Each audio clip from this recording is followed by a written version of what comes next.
2021 சட்டப்பேரவை தேர்தலில் பாஜக வெற்றியை வசமாக்கிய நாகர்கோவில் சட்டப்பேரவை தொகுதியுடைய நிலவரம் என்ன, தொகுதி மக்களுடைய எதிர்பார்ப்புகள் என்னன்னு விரிவா பார்க்கலாம்.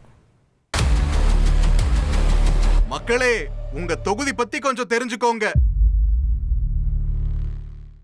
நாகர்கோவில் சட்டப்பேரவை தொகுதி கன்னியாகுமரி மாவட்டத்தில் நாகர்கோவில், ஆசாரிப்பள்ளம், கணபதிபுரம், புத்தேரி, ராஜாக்கமங்கலம் உள்ளிட்ட பகுதிகளை உள்ளடக்கிய தொகுதி.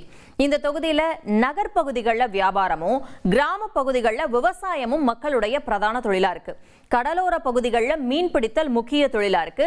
பிப்ரவரி 23 தேர்தல் ஆணையம் வெளியிட்ட இறுதி வாக்காளர் பட்டியலின்படி இந்த தொகுதியில 1,25,873 ஆண் வாக்காளர்கள், 1,31,139 பெண் வாக்காளர்கள், 10 மூன்றாம் பாலின வாக்காளர்கள் அப்படின்னு மொத்தமா 2,57,022 வாக்காளர்கள் இருக்கிறதா தெரிவிக்கப்பட்டிருக்கு. இந்த தொகுதியில இதுவரைக்கும் நடந்த தேர்தல்கள்ல அதிகபட்சமா காங்கிரஸ், திமுக தலா 4 முறை வெற்றியை வசமாக்கி இருக்காங்க. அதிமுக 3 முறை ஜெயிச்சிருக்கு. சுதந்திரா கட்சி, தமிழ் மாநில காங்கிரஸ், எம்ஜிஆர் அதிமுக, பாஜக தலா 1 முறை வெற்றியை வசமாக்கி இருக்காங்க. இந்த தொகுதியில கடந்த 2021 சட்டப்பேரவை தேர்தலில் திமுக சிட்டிங் எம்எல்ஏவான சுரேஷ் ராஜனை களமிறக்குச்சு. அவருக்கு எதிராக பாஜக சார்பில் எம்.ஆர். காந்தி போட்டியிட்டாரு. திமுக பாஜக மோதிய தொகுதியில தேர்தல் வாக்கு எண்ணிக்கை விறுவிறுப்பா இருந்துச்சு. இறுதியா 88,804 வாக்குகளை வாங்கிய பாஜக வேட்பாளர் காந்தி வெற்றியை வசமாக்கினாரு. 77,135 வாக்குகளை வாங்கிய திமுக சுரேஷ் ராஜன் தோற்றாரு. 11,669 வாக்குகள் வித்தியாசத்துல சுரேஷ் ராஜன் தோல்வியை தழுவ தொகுதியை திமுக பாஜக கிட்ட பறிகொடுத்துச்சு. இப்போ தேர்தல் நெருங்க நாகர்கோவில் மக்களுடைய எதிர்பார்ப்புகள் என்னவா இருக்கு அப்படிங்கறத பார்க்கலாம்.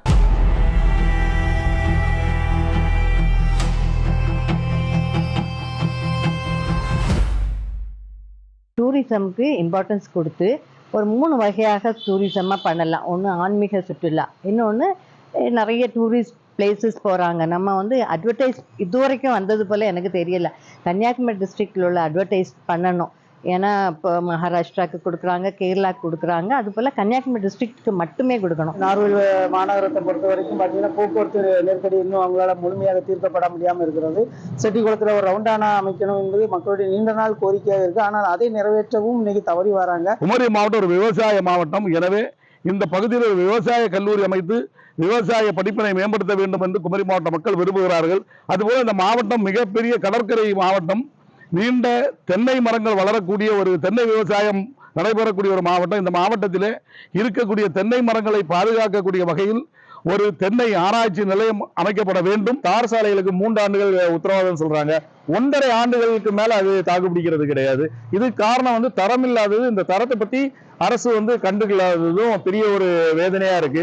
இதனால அரசு பேருந்துகள் அதிகமாட்டு சேதமாகிறதுக்கு இந்த தரமில்லாத சாலைகள்ல உள்ள குண்டும் குழிகளும் கூட ஒரு காரணமா இருக்கு. மாநகரத்துல ஐடி பார்க் வரும் அப்படின்னு சொல்லி நிறைய இடத்துல சொல்லிட்டே இருக்காங்க. ஆனா இன்ன வரைக்குமே இந்த ஐடி பார்க் வேலை நடந்த மாதிரியும் இல்லை, அதே மாதிரி இளைஞர்களுக்கு வேலை கிடைச்ச மாதிரியும் இல்லை. அது மட்டும் வந்தா கொஞ்சம் இளைஞருக்கு வேலை கிடைக்க நல்ல ஒரு ஏதுவான இதா இருக்கும் அப்படின்னு. புவிசார் குறியீடு பெற்ற பொருட்கள் நிறைய இருக்கு.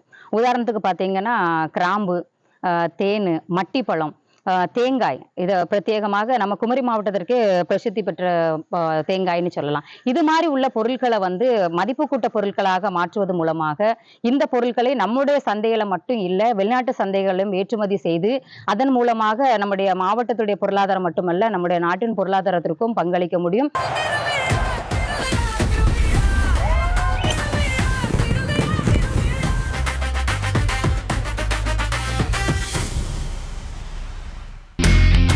இனி செல்லும் இடமெல்லாம் செய்தி.